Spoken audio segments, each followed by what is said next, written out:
Hello, I'm Robert from the Doomsday Debunk channel, and I'm trying to help some of these people who are freaking out because they think that their channel is going to lose all its ads because of the new YouTube rules. So this is a very confusing page here. If you don't, you have to look at it very carefully.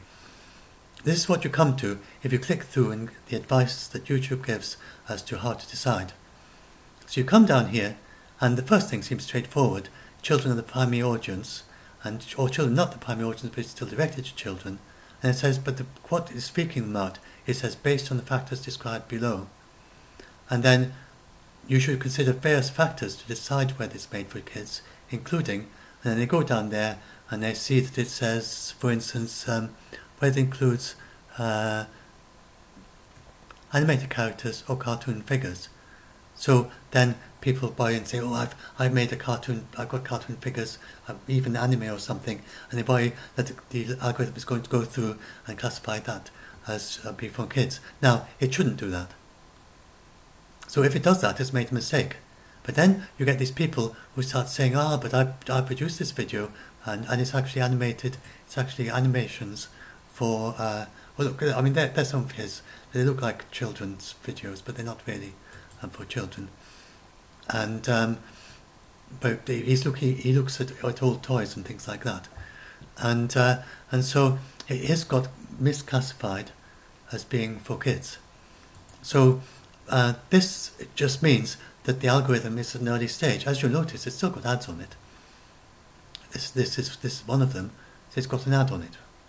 So they haven't removed the ads, although they're classified as for kids. They haven't yet removed the ads. They haven't removed the comments. So this means that it's at a very early stage, and they're just testing out the classification. And it would still have ads if it was decided that it's for children. The only difference, it wouldn't have the clickable link, because if you click there, you will end up there, and it's age suitability 8 years plus. A child could click add to basket, maybe figure out how to buy it, and before you know it, then it's on its way to and maybe their parents can't afford this price. That's in pounds, but it'd be more than that. That'd be a figure a bit larger than that in dollars. So it'd be quite a lot for a poor family. So that is illegal in the United States. But it's not. Whoever made this video, they're not doing anything illegal. It's YouTube, by putting this ad on the video, that's doing it. So they're not going to be fined for that. It's YouTube's responsibility for that, and YouTube can't fine you because they don't have that capability. And the FTC, they just would dismiss it. They go after companies. They don't go after individuals. They've never done anything to do with an individual. In their 33 cases, all for companies. So you don't need to worry about the fines. And then, if it does get mischaracterized as for children when it's not, then just tell YouTube, and I can say, like, as a programmer myself, though not anything like this, but I can understand how the programmer would be thinking, that they would first of all send the program around, and it's just collecting lots of data, because very early on, a neural net needs loads and loads of data, a lot more data than even, like, say, a child growing up or something. It needs massive amount of data, because it doesn't understand. There's nothing there that understands what a child is, what a toy is. There's nothing there that even knows what a colour is. Not in terms of comprehension. There's just code that's going around and doing stuff, and it makes the most outrageous mistakes to start with. And then as they train it with lots and lots of data, then they push mistakes out of it. Gets all the things that humans tend to produce, then they start getting classified accurately. But the neural net still doesn't have a clue what it really is.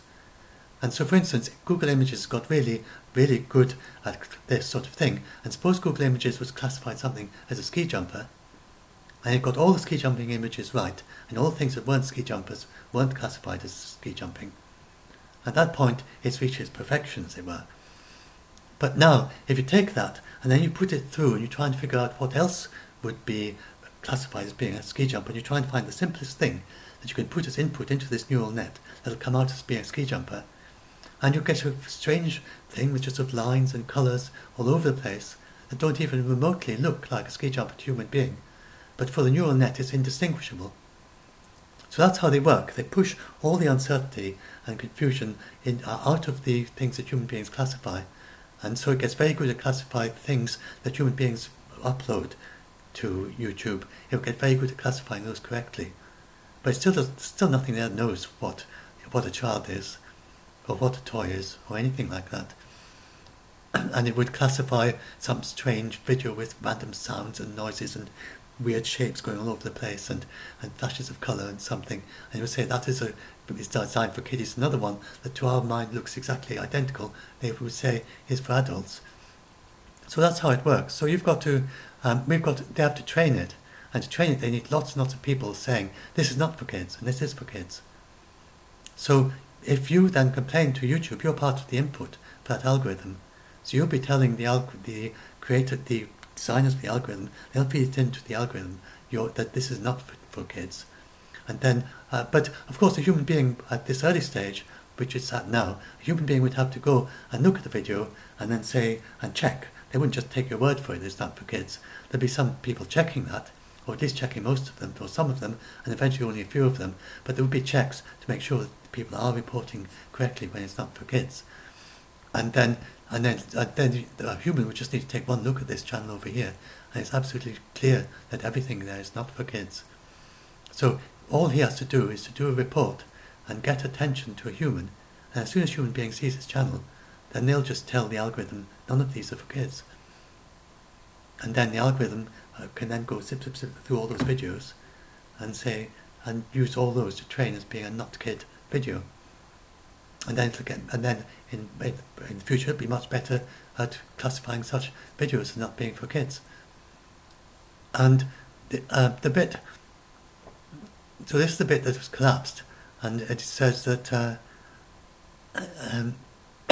so what you've got to do is, if you're not sure about your audience, then look at it and see if you're doing things that kids are particularly attracted to. That means that, for instance, you've got things that kids would be attracted to, like, for instance, say Teletubbies, but you also have to be talking about it and engaging with it in a way that attracts the same audience as the thing you're actually talking about. So you talk in Teletubbies kind of a way. You wouldn't talk in an adult way, sort of philosophizing about Teletubbies, or sort of making snide comments or shrieking, or whatever. You would be just engaging with Teletubbies in a way that would mean that people who watch Teletubbies for hours would also watch you talking about Teletubbies for hours. So you'd have to talk in that kind of a way. And if you're not doing that, then you're not doing it for the audience. It doesn't matter what you've got there if you're not doing it for kids. And so a human being would just look at that and say, yeah, that's for kids, or no, that's not for kids. And that's and it could be inclusive, so you do it for kids, but also in a way that engages and interests all the children as well. But it would have to be directed to kids, and so the language especially would have to be rather simple and clear and easy for kids to understand, and of under 13. And if you're not doing that, then just check it as not being for kids. And if the algorithm says that it's for kids and you know it isn't, then just check it and say it's not. So, for instance, I do some videos about climate change. Of course, a lot of kids are worried about climate change. So, and about the exaggerations in the media about it. And so I'll have some kid viewers, but they're not meant for kids. I talk just like I'm talking now. So even if an 8 or 9-year-old watches it, then I'll tell it that it's not for kids.